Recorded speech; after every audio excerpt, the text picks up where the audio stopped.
The kick that changed everything. Caldan Rourke had always been taught that silence was the strongest form of discipline. In the Royal Guard Academy, where every breath was measured, every step was drilled into muscle memory, and every mistake meant failure, he had risen quickly, not because he was louder or faster than his peers, but because he understood the power of presence. There was a quiet kind of storm in him, the kind that didn't need to roar to be noticed. He stood still when others twitched. He waited when others rushed. His instructors whispered that he would someday stand in the inner circle, the Queen's personal detail. But no one had prepared him for a barefoot man with a broken past and a black belt around his waist. That single kick, executed with almost poetic control, was not just an act of rebellion. It was a message disguised as violence. It humiliated Caldan in front of his men and the city he was sworn to protect. But more than that, it planted a seed of unease in him that grew with every passing day. He had been trained to endure attacks, but this was different. This wasn't an ambush in a dark alley or a riot defense drill. This was an intentional, measured action taken by someone who had seen through the uniform and touched something beneath it. Caldan did not return to the palace the next day, or the next week. He submitted a formal request for leave, citing the need for tactical recalibration and emotional recovery. He didn't lie. That kick hadn't just bruised his face, it cracked open something deeper. He found himself walking aimlessly through the lower districts of Eldoria, blending into crowds who no longer looked at him with awe, but with suspicion or indifference. It was in those wandering days that he first saw the remnants of Dane Arashi's world, the ghost of a community centre now quiet, its walls covered in graffiti, its windows boarded up. But the most haunting part wasn't the building itself. It was the silence surrounding it. No laughter, no movement, just stillness. The kind of stillness that didn't come from peace, but from abandonment. What pushed Caldan to walk through the rusting iron doors of the dojo remained something he couldn't fully explain. Maybe curiosity, maybe guilt, maybe the need to understand the man who had dared to strike him. Inside, the air was thick with dust, and the smell of old mats and forgotten sweat lingered like memory. Trophies still stood on the shelf, their gold plating dulled but not entirely gone. The mirrors on the walls were cracked but still reflected. Something, a history of struggle, of hope, of battle. That was when Dane emerged from the back, his frame still lean, his posture unguarded but firm. He looked like someone who had carried too much for too long, and yet still chose to carry more. Without a word, he picked up a broom and swept the floor, the soft scrape of bristles echoing in the cavernous quiet of the abandoned dojo. Caldan didn't speak at first. There were no guards here, no chains of command, no audience, just two men, one who had fallen and one who had been cast aside. When Dane finally spoke, his voice was low but certain. "You showed up," he said, not looking up from his sweeping. Caldan, who had faced diplomats and military tribunals without blinking, found himself unsure of how to respond. The silence stretched for a moment before Dane continued. "I kicked you because you were trained not to respond. I needed someone like that." His words were simple, but they landed with the weight of a truth Caldan wasn't ready to admit. The days that followed weren't filled with apologies or philosophical debates. They were filled with sweat. Caldan, despite his elite training, found Dane's methods unfamiliar. They didn't begin with drills or stances. They began with stories, not spoken but shown, through the way Dane moved, the way he sparred, the way he taught pain not as something to be avoided, but as something to be understood. Caldan resisted at first. The Royal Guard trained for efficiency, for containment, for order. Dane taught for chaos, for survival, for connection. He would say things like, "Don't block like a soldier, move like a brother," or "Your opponent isn't your enemy, he's your mirror." And Caldan, who had worn armor for so long, found those ideas unsettling. Yet he kept coming back. What Dane didn't realize was that Caldan wasn't just looking for redemption. He was looking for meaning. The spear he had carried for years now felt too heavy with symbolism. The protocols he memorized began to feel like walls, not foundations. And here, in a broken dojo, he was learning how to feel again, not just obey. But it wasn't a one-way transformation. Dane, too, was being changed. He had spent years in bitterness, first watching the city ignore his programs, then watching the youth he once mentored spiral into violence or addiction. When he kicked Caldan that day, it was his final cry for recognition, a last-ditch effort to make someone powerful see. He had expected jail. He had expected retaliation. He had never expected that the man he struck would walk into his broken dojo weeks later and offer not revenge, but vulnerability. They sparred every day, not to fight, but to understand. Caldan learned how to move without the rigidity of a soldier. Dane learned how to lead without anger. Together, they became something rare, two sides of a system beginning to listen to each other. They began holding open sessions in the dojo, inviting young people from nearby housing blocks, many of whom had lost older siblings to gang violence or incarceration. These kids didn't trust uniforms, but they respected movement. They watched Caldan, a royal guard stripped of title and sash, teaching them how to fall without fear, how to breathe through pressure. Dane watched from the side one evening as Caldan helped a boy barely taller than his elbow master a spinning heel kick. There was laughter, encouragement. For the first time in years, Dane saw a spark in the dojo that wasn't just about combat. It was about healing, but the transformation was not celebrated by all. Back at the royal barracks, there were murmurs. Officers questioned Caldan's judgment. Some labeled him a traitor.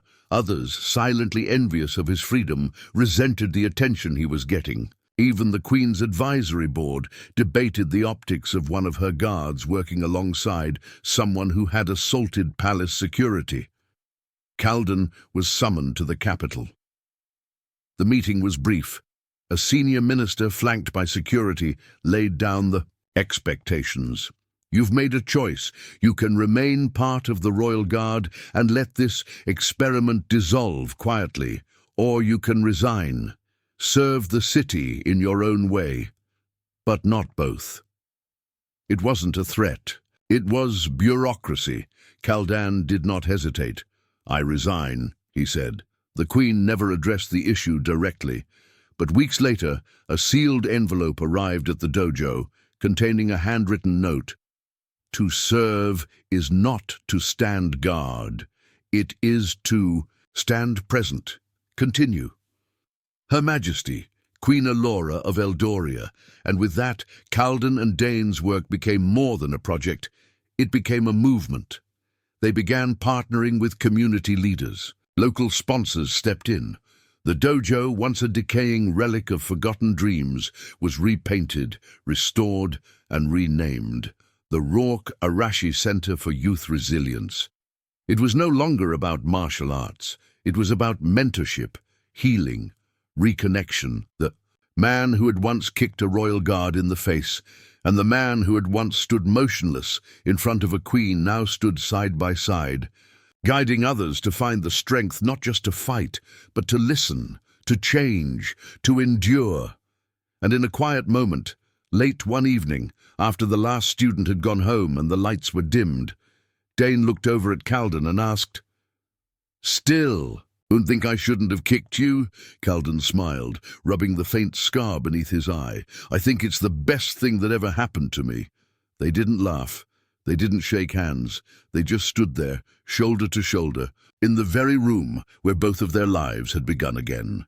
The price of peace. The rebranding of the dojo as the Rourke Arashi Center for Youth Resilience wasn't simply a change of name. It marked a quiet revolution in a city where institutional walls had long kept warriors like Caldan Rourke and community Outliers like Dane Arashi on opposite sides of a system that never asked questions, only enforced rules. What began as a humble space for martial arts practice had grown into something deeper, an unspoken pact between history and rebellion, between tradition and reinvention. The walls no longer echoed with only the rhythm of strikes and footwork. They carried stories now, stories of children learning not just to defend themselves, but to unlearn the violence they were born into. Stories of ex-gang members helping teach self-discipline instead of destruction. Stories of silence being replaced with dialogue. The air itself felt different, as if even the dust had begun to breathe again. Caldan had found a rhythm in this new life, though it was nothing like the precise formations he once drilled into his bones as a royal guard. This rhythm was messy, unpredictable, and deeply human. His mornings were spent training, keeping his body agile, not for ceremonial marches or patrols, but to show the children who came through the doors that strength didn't have to mean dominance. Afternoons were spent in outreach, meeting with parents, visiting troubled teens in youth detention centers, speaking to city council members who still looked at him with polite confusion, unsure whether to treat him as a cautionary tale or a visionary. Evenings brought community sessions, where mothers cried softly in the back rows, watching their sons hold stances instead of stolen phones or knives. And Dane, for all his aloof demeanor and gruff nature, had softened in his own way. Not outwardly. He still barked corrections during drills and called everyone rookie, whether they were 7 or 17, but he had begun to smile more when he thought no one was watching, especially when he watched Caldan lead a group. Through controlled breathing or resolve a sparring disagreement with words instead of escalations. He would grumble, of course, pretending to scoff at Caldan's Zen nonsense. But deep down, he knew they were building something real. Something that just might outlast them both, but no movement grows in a vacuum. And as word spread of their collaboration, of the unusual alliance between a former royal guard and a man once branded as an agitator, it drew not only curiosity, but scrutiny. The first sign came in the form of a letter, not official, no stamp, just a folded sheet of paper slipped under the center's door late one night. It read, "Not everyone wants peace. Some of us live better in war." No signature, no explanation. Just a reminder that while Caldan and Dane had changed, the world outside their walls had not. At first, they dismissed it. Dane, especially, was used to threats. During his activist days, he had received dozens, some from anonymous voices, others from uniformed officers who didn't appreciate being challenged by someone without a badge. He had learned to read between the lines of hostility and indifference, but this was different. It wasn't aimed at him alone. It was aimed at what they were building, and that, he knew, meant the target had widened. Caldan, ever the tactician, quietly began to modify their daily routines, not out of paranoia, but preparedness. He checked exits before sessions, trained the older students in basic de-escalation, reviewed emergency protocols with staff. He never let it show in his posture, never made the younger kids feel unsafe, but his instincts from the guard hadn't dulled. If anything, they were sharper now, focused not on protecting a monarch, but something even more fragile, a second chance for people who rarely got one. The second sign came in the form of a visit. A man named Marcus Bell stepped into the center one afternoon, just as a class of preteens was ending. He wore a tailored suit that fit too perfectly and a smile that didn't quite reach his eyes. He introduced himself as a representative of a civic advisory board, though neither Caldan nor Dane could recall such a board being publicly listed. He complimented the facility, asked questions about their funding, their curriculum, their community impact. He offered vague praise about bridging the gap and public-private partnerships. But beneath every compliment was a subtle suggestion. Wouldn't it be better if they partnered with official law enforcement again, if they accepted oversight, if they allowed structure to be reintegrated into their programming? Caldan responded with grace, as always, but declined the offer. Dane didn't respond at all, just watched, arms crossed, until Marcus took the hint and left. That night, Caldan finally asked what Dane had been holding back. Who is he, really? Dane leaned back against the wall, staring at the ceiling. He's a handler, maybe not officially, but that's the kind of guy who doesn't like it when people solve problems without him. You think he sent the note? No. That guy sends contracts, not threats. Whoever sent the note isn't watching us from the outside. They're closer. The realization settled between them like a storm cloud. The center was no longer just a dojo. It had become a symbol. And symbols, no matter how peaceful, always attracted those who feared their power. It wasn't long before tensions outside their walls began to escalate. A former gang leader named Tez Malik, once a rival to Dane's youth program in the early years, had recently been released from prison. Unlike Dane, Tez hadn't chosen the community route. He thrived in chaos, in power dynamics that preyed on desperation. His network of influence ran deep through the underground fight scene, through small-time dealers and unofficial protection businesses that operated under the radar. He had once tried to recruit Dane years ago, offering to bankroll the dojo in exchange for using it as a laundering front. Dane refused. Tez remembered. Now, seeing Dane and Caldan rising in visibility, Tez re-emerged, his sights set not on reconciliation, but reclamation. At first it started subtly, flyers for Tez's underground tournaments posted across the neighborhood, claiming to offer real training, real respect.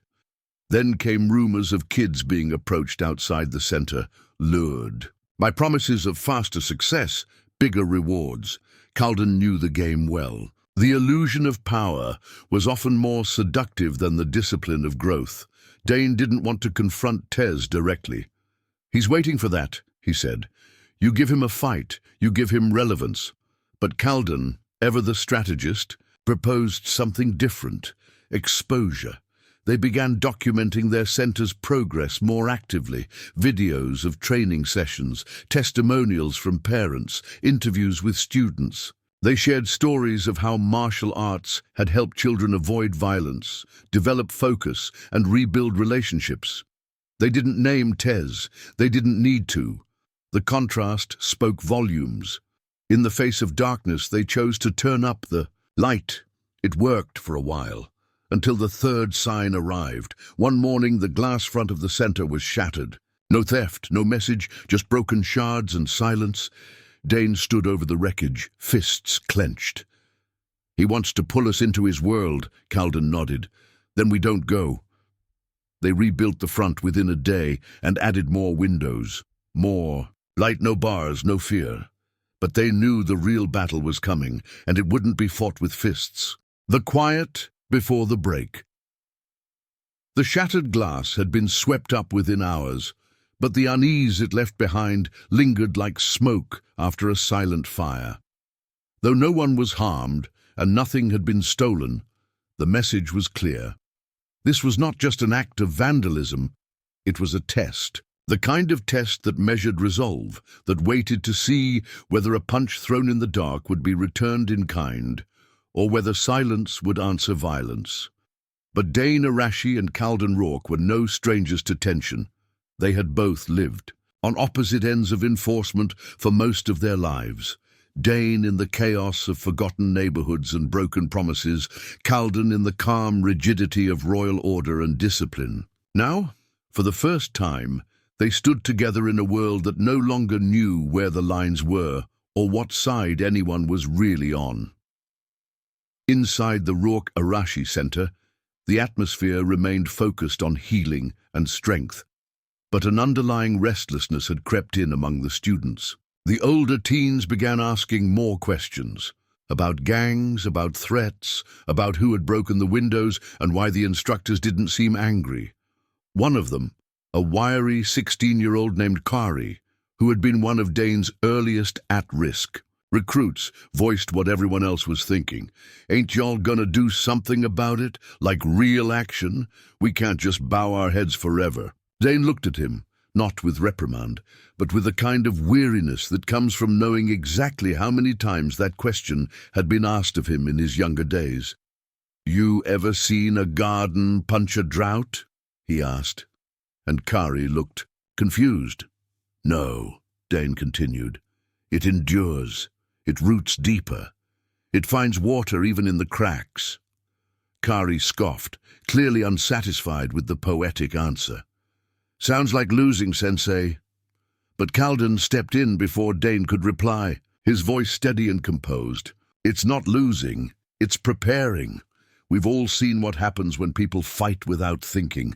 We're not here to prove how hard we hit. We're here to prove how far we reach." Still, that night, as the dojo emptied and the lights were dimmed, Dane sat longer than usual at the edge of the mat, legs crossed, head bowed, not in meditation but in thought. He knew Kari wasn't wrong. The world outside didn't always speak the language of patience, especially not when people like Tez Malik had spent years turning desperation into currency and conflict into opportunity. And now that his territory, both physical and ideological, was being threatened by a quiet movement of discipline and empathy, Tez was never going to remain in the shadows for long.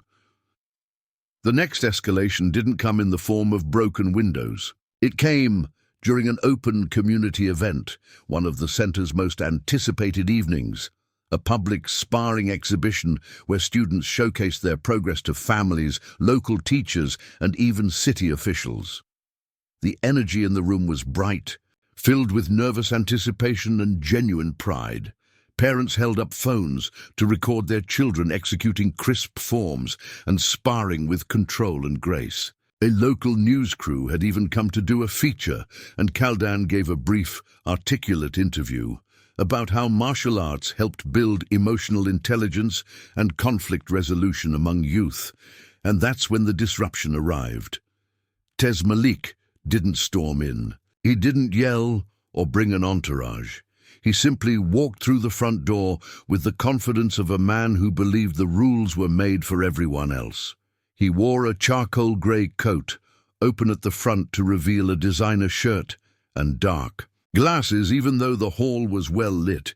He strolled to the back of the room and leaned against a pillar, arms crossed, eyes on the ring where two of the center's best teen students sparred under Dane's watchful eye. The crowd murmured, confused but not alarmed. Some recognized Tez, especially the older locals. Some looked to Dane for guidance, unsure whether to react or ignore. Dane didn't flinch. He merely nodded to Caldan, who understood immediately.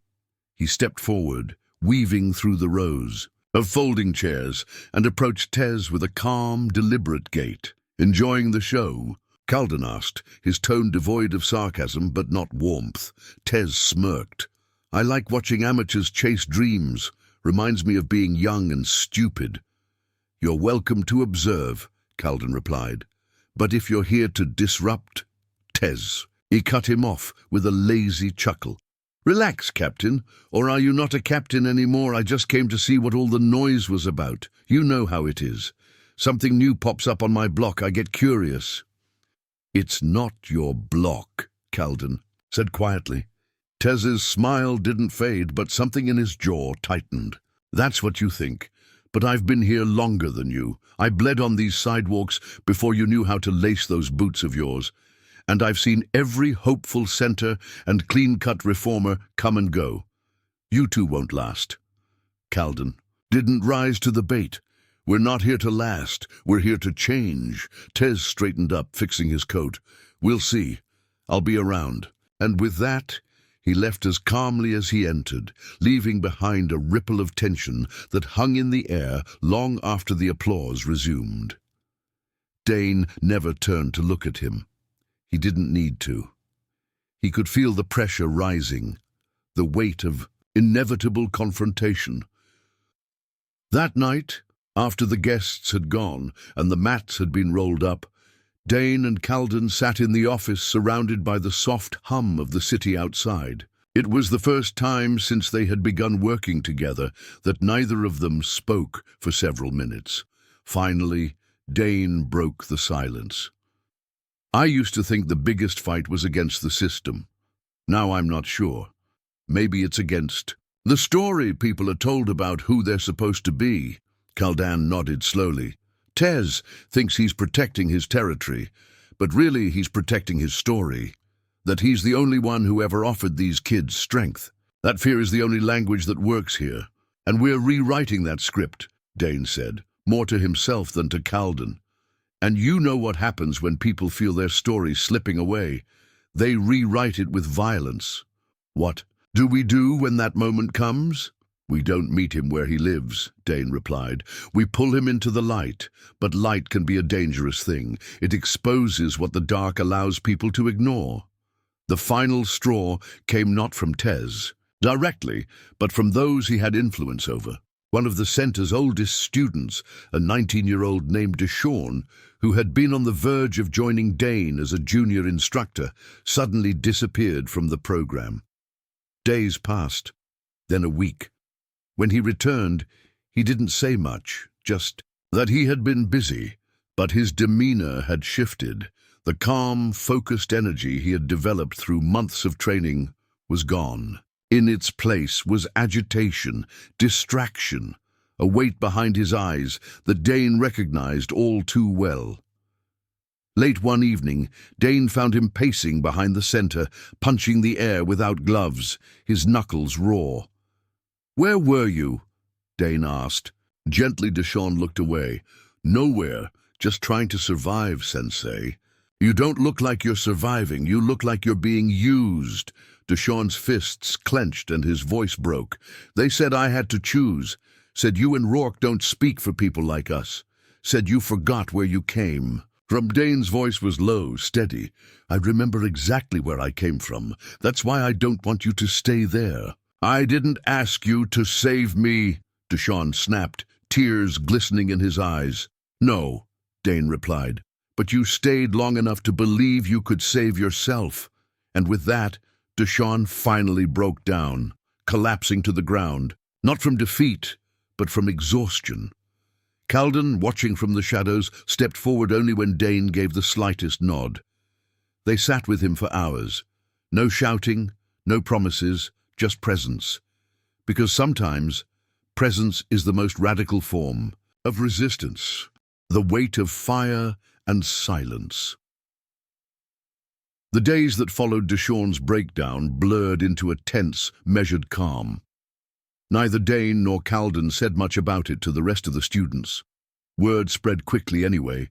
Whispers floated through the locker rooms, past the heavy bags, and over the tatami mats. Whispers about threats, about pressure, about the shadow Tez Malik cast over the neighborhood like a storm cloud too heavy to move, but too quiet to ignore. Still, the center stayed open.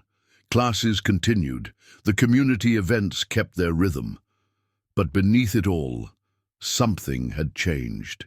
It was as though the building itself was holding its breath, waiting not for an attack, but for a decision. One that neither Dane nor Caldan wanted to make. Every corner of the city bore witness to the tension. Businesses near the Dane Arashi Center began seeing unfamiliar faces posted outside, young men pretending to loiter, eyes tracking every visitor. A few local parents quietly pulled their children from evening classes, apologizing as though their caution was betrayal. A teacher from the nearby middle school reached out, hesitantly, to say that some students had been discouraged, indirectly but unmistakably, from attending the center by older boys in their housing units. These weren't just scare tactics. They were warning shots, soft sabotage. And the city, predictably, did nothing. Caldan knew it well. It was the same city that had trained him to defend monarchs with protocol, but had never shown him how to protect neighborhoods with heart. And then, without warning, something snapped. It wasn't an explosion or a dramatic confrontation. It was worse. One Friday afternoon, Dane arrived early to unlock the center and found the office door ajar. Papers were scattered on the floor, drawers partially open. Nothing appeared stolen, no equipment missing, no graffiti, no overt destruction. But something was wrong. Caldan arrived minutes later, and the moment he stepped into the room, he noticed it too. A small silver flash drive had been left on the desk. No label, no note, just a plain metal stick lying exactly where they would see it. Caldan plugged it into the office laptop without a word, and the file that opened chilled them both. It was surveillance footage, grainy but clear enough. Shots from security cameras at the edge of the center's block, videos of students arriving and leaving, clips of Dane and Caldan walking alone late at night, even footage from inside the center's main hall, angles that shouldn't have existed. Someone had installed covert cameras, not to destroy but to observe, to gather, to intimidate. The message was chillingly quiet. We see you, we know you, and we're waiting.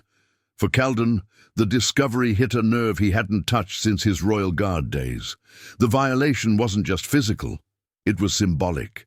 He had built this place to be safe, to be sacred, and someone had turned it into a theater, not for admiration but for control. He stormed through the center, scanning walls and beams, eventually finding a pinhole lens embedded near the ceiling of the locker room, hidden in the hollow space between a fixture and the frame.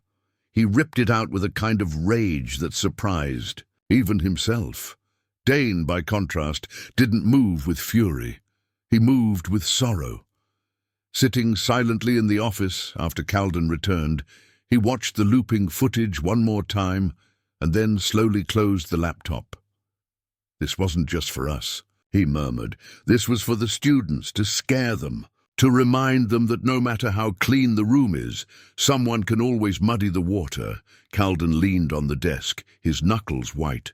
"We need to respond, not with fists, not recklessly. But we can't let this stand." Dane nodded, then added, "But before that, there's something I need to know." "What?" "Who let them in?" It was the question neither had said aloud. The footage wasn't hacked remotely. The placement of the cameras meant someone had been inside, had access. And there was only one conclusion. Someone close to the center, someone trusted, had allowed it. Their list of staff and older students was small. They kept tight controls for a reason. Only 5 people had access to the building outside of class hours. That night, they went through names, cross-referencing schedules, camera logs, conversations, and then, reluctantly, heartbreakingly, they circled one name, Quarry, the wiry, headstrong 16-year-old who had once demanded action and scoffed at restraint. Dane didn't want to believe it. He had brought Kari in off the streets 3 years earlier when he'd caught him shoplifting from a corner store. He'd seen his fire, his resentment, his fight, but he had also seen his loyalty, his desire to matter. Kari had improved in every way, his discipline, his control, even his academics. He'd once stayed overnight to help clean graffiti off the walls after a storm, but recently he'd pulled back, less focused, more distracted, a few missed sessions, a change in tone. Now it made sense. The betrayal cut deeper than a knife, not because of the act itself, but because it proved that even inside their circle, the outside world could still reach and twist. They didn't confront him that night. They waited, thought, debated. They knew storming in with accusation would only push him closer to the edge, possibly even into Tez's waiting arms. They had to be precise, not like soldiers, but like mentors, guiding him back without force. 3 days later, Kari arrived as usual, wearing the same sleeveless hoodie and scuffed sneakers, trying to avoid eye contact. Caldan met him at the door, not with suspicion but with routine. Dane called him into the office casually after class. What followed wasn't an interrogation. It was something more powerful. "Kari," Dane began, sitting across from him, his voice low, "we already know, and we're not here to throw you out." Kari stiffened. "Then why call me in?" "Because we want to know why." There was a long pause. Kari didn't speak for nearly a full minute. Then, when the silence grew, Too loud, he muttered. They said you were faking it. Said you were just setting us up for disappointment. That once this place got big enough, the city would shut it down, and we'd be left with nothing again. Do you believe that? Caldan asked, calm but focused. I didn't at first, Kari whispered, but they showed me stuff. Records, money trails, said you were funded by the same people who shut down Dane's first center. I don't know what to believe anymore. I thought I was protecting everyone. Dane let out a slow breath. Not anger, not pain, something older. They used your loyalty against you. Kari looked up, eyes rimmed with guilt. I didn't mean to hurt no one. You didn't, Caldan replied. Not yet. But this, what you're feeling now, is the moment that matters. This is the choice, not the last one, not what they told you, this one. And with those words, Kari broke, his composure crumbling, the weight of betrayal, shame and confusion finally crashing down. But neither Dane nor Caldan moved to scold him. They stood beside him, gave him space, and when the storm passed, they offered not punishment, but a path back. Because that was what they had always promised, not perfection, but return. The next day, Kari returned to class. He trained harder than ever, not out of penance, but resolve. He became the first student to openly speak to the younger ones about manipulation, about fear, about making mistakes, and in doing so he began to heal. But outside the walls of the center, Tez Malik was not pleased. His control was slipping, not just over the streets, but over the narrative. People began to ask questions. Some of his students left his underground gym, a few even joined Dane's program, and like any man who built his empire on fear, Tez knew what came next. He would have to remind everyone what fear felt like. And, as Dane and Caldan prepared for a community-wide youth summit, bringing together students from across the city for a weekend of peace and shared learning, they knew Tez would not stay quiet. The question was no longer if he would strike. It was, when and how? A summit, a stand, a storm. The first morning of the Eldoria Youth Resilience Summit broke with an uneasy kind of calm, the kind of silence that hangs in the air not from peace, but from anticipation. It was the calm before a fire, before a flood, before something irreversible. The summit, a weekend-long community gathering hosted at the Dane Arashi Center, had been months in the making. It was more than just a showcase of the center's work. It was an open invitation to an entire city to come together, to build bridges between police and youth, schools and families, and most importantly, between the parts of the city that had spent too long seeing one another as threats instead of neighbors. For Caldan, it was both the proudest and most perilous moment of his life. The logistics alone had been staggering. They had secured permits, coordinated with local leaders, invited speakers, coaches, artists, therapists, even a few quiet allies from within the Royal Guard who had chosen reform over resistance. Caldan had spent sleepless nights planning, double-checking rosters, verifying exits, and installing new security measures. And yet he knew that no preparation could account for the one variable he couldn't control, Tez Malik. Caldan had studied men like Tez before, not in martial arts manuals, but in classified behavioral dossiers and psychological profiles. Men who built kingdoms out of fear didn't simply walk away. They burned down anything that threatened to show a better way. Tez wouldn't stand outside and hurl stones. No. He would wait for the summit to become the very thing it promised, a light in the darkness, and then strike where it would be seen, where the damage would echo. But what Tez hadn't counted on was this. The people inside that building were no longer just students and volunteers. They were witnesses, survivors, warriors in their own right, forged not through combat, but through transformation. By midday, the center pulsed with life. The mats were rolled aside to make space for chairs and round tables. Art lined the walls, canvases painted by local teens, many of whom had never touched a brush before walking through the center's doors. There was music, soft drumming from a local cultural group, and laughter from children who had once believed their lives were destined for concrete and sirens. At one end of the hall, a circle of trauma counselors led breathing workshops. At the other, a youth panel spoke about the pressures of growing up between gangs and broken homes, between potential and poverty. Dane Arashi stood quietly near the side entrance, arms crossed, not as a sentry, but as a shepherd. He wasn't there to protect anyone. He was there to witness what had grown from the soil of his once broken dreams. For a man who had spent years fighting to keep a roof over his dojo and rage out of his heart, seeing his students lead was the closest thing to peace he had ever known. And then, just after 3 in the afternoon, the storm walked in. He didn't come in alone. Tez Malik arrived with 3 others, broad-shouldered men in designer tracksuits, gold glinting at their necks and cold calculation in their eyes. They walked with the kind of synchronized ease that came from years of knowing exactly how to unsettle a room without lifting a finger. The conversations dipped, heads turned, and though no one screamed or panicked, the energy in the room changed. The moment they entered, it was like a ripple of smoke drifting into a room of candles. Tez didn't raise his voice. He didn't need to.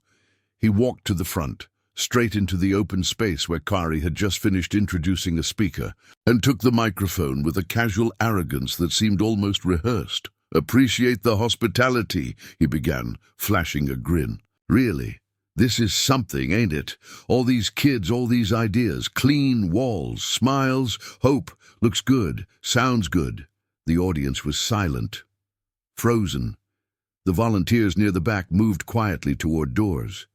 Dane stepped forward from the side, but Caldan held up one hand. "Not yet.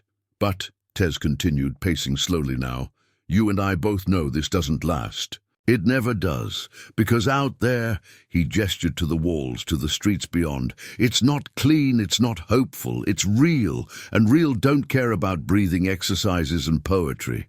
A few scattered murmurs rose. Some parents, tensed. A few older teens, ones who had once admired Tez before defecting to the center, lowered their eyes. Tez paused, then turned slowly toward the audience, voice hardening. "You think these men," he pointed to Caldan and Dane, "you think they're your future? Now they're tourists. One used to arrest people like you. The other used to fight in underground gyms like mine. And now what? They hand you trophies and tell you you're healed. That's not healing. That's forgetting." Caldan stepped forward. Then, calm, direct. He didn't take the mic. He didn't shout. He simply stood beside Tez, facing the crowd. "You're right," Caldan said, voice level. "We're not perfect. We've made mistakes. We've fought. We've fallen. But we've changed. That's what this place is about. Not forgetting, not pretending, changing. And you, Tez," he finally looked at him, "you're afraid of that, because if these kids realize they don't need fear to survive, they won't need you anymore." A silence followed, sharp as a blade. Tez's jaw flexed. His fingers tightened on the microphone. One of his men moved slightly as if preparing to step forward, but stopped. Because the room was no longer afraid. Something had shifted. A few students stood. A parent rose, then another and another. And then, with no cue, no plan, a dozen people, young and old, brown and pale, scarred and strong, stood between Tez and the rest of the crowd. Dane walked forward slowly, not with threat, with certainty. "We built this place for truth," he said, "even ugly truth. You want to speak, speak. But this ain't your arena, and we ain't your crowd." Tez looked around, really looked, and what he saw was something that didn't exist in his world. Loyalty not born of fear, power not built on dominance, community without dependency. He realized then, perhaps for the first time, that he had already lost. Without a word, he handed the mic to Dane and walked out. His men followed, slower now, their expressions uncertain. The summit continued, not because the threat had vanished, but because the community had learned it could endure it. Together. That evening, Caldan sat outside on the center's roof, the noise of celebration still humming below. Dane joined him, handing over a bottle of water like it was ceremonial. "You think that's it?" Dane asked. "No," Caldan replied, "but I think it was the first time we didn't blink, and they saw it." Dane nodded, staring at the skyline. "Feels like something new. Not peace, not yet, but a line drawn." "Yeah," Caldan said, "a line worth defending." They didn't talk after that. They didn't need to. The line had been drawn, not in blood, in resolve. Legacy has no uniform. Weeks had passed since the summit, but the reverberations had not faded.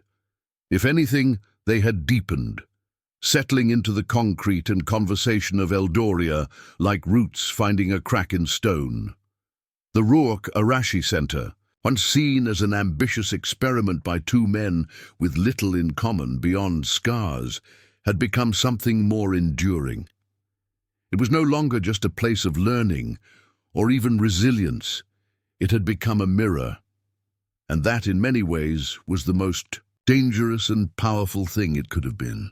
Because in a world built on looking away from pain, a mirror forces you to see what you've ignored. Caldan Rourke understood this better now. He no longer wore the crimson sash of the Royal Guard, no longer carried the ceremonial spear, but he had never stood taller.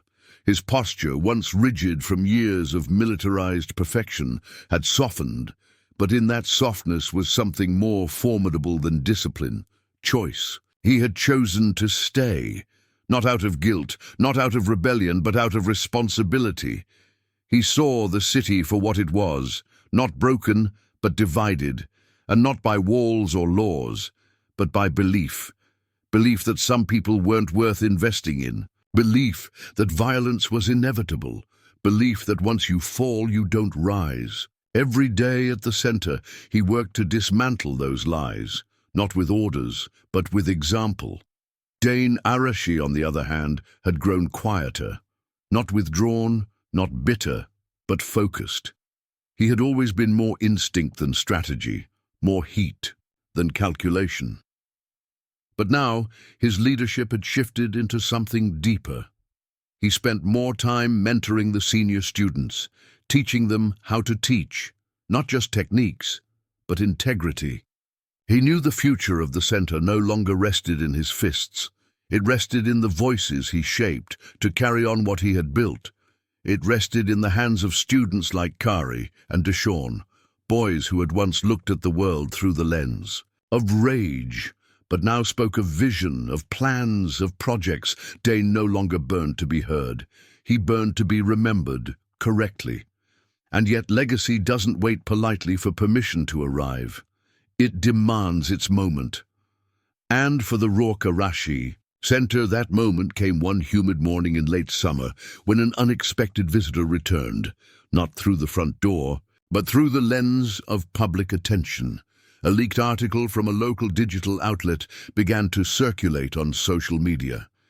It was an exposé, crafted to look investigative, but dripping with manipulation. It accused the center of harboring rehabilitated criminals, of being a recruitment hub for organized resistance, and of infiltration of city protocols by disgraced security personnel. Caldan was named directly. So was Dane. There were photos, taken out of context, quotes, half-true, twisted, and most damning, it claimed that city funding had been quietly rerouted to support the center without full council approval. Within hours, pressure mounted. The mayor's office issued a statement calling for an urgent review of the center's operations. A city council vote was scheduled. There were rumors of legal investigations, public audits, formal requests for Caldan to return for questioning regarding his connections to internal law enforcement files. And while many in the community rallied to the center's defense, the shadow was growing too fast to ignore. For the first time since they had begun working together, Dane and Caldan sat down and asked a question neither had dared voice aloud. Before, what if it all ends here? They didn't speak it with fear. They spoke it with resolve, because they knew that movements were not measured in buildings or budgets. They were measured in people. It was never about keeping this place open, Dane said, staring out the office window as kids laughed and tumbled on the mats outside. It was about making sure it outlives us. Caldan nodded, silent for a long moment before replying. Then maybe it's time we step back. Not because we're afraid, but because they're ready. In the days that followed, they moved quietly. Not out of retreat, but preparation. They began transferring responsibilities. Senior students were formally elevated to instructors. Community partners were brought closer into leadership roles. Financial accounts were decentralized and turned over to a board of citizen volunteers. Mothers, teachers, former gang members turned mentors. Every piece of the center was redistributed, not out of desperation but design. And finally, with the city council vote looming, they did something that no one expected. They called a press conference. It wasn't flashy. No podium, no flags. Just a folding table in front of the center, 2 chairs, a small crowd of journalists, and behind them dozens of students in uniforms, barefoot, arms crossed over their hearts. Caldan spoke first. He recounted his service, his rise, his fall, but most of all, his awakening. He spoke not as a soldier or reformer, but as a man who had seen what silence can cost. Dane spoke next. He told the story of how he built his first dojo with borrowed mats and broken pride, how he'd lost it, how he almost gave up, and how, when he thought all he had left was his fists, a guard took a knee instead of drawing a weapon and opened a door neither of them knew they needed.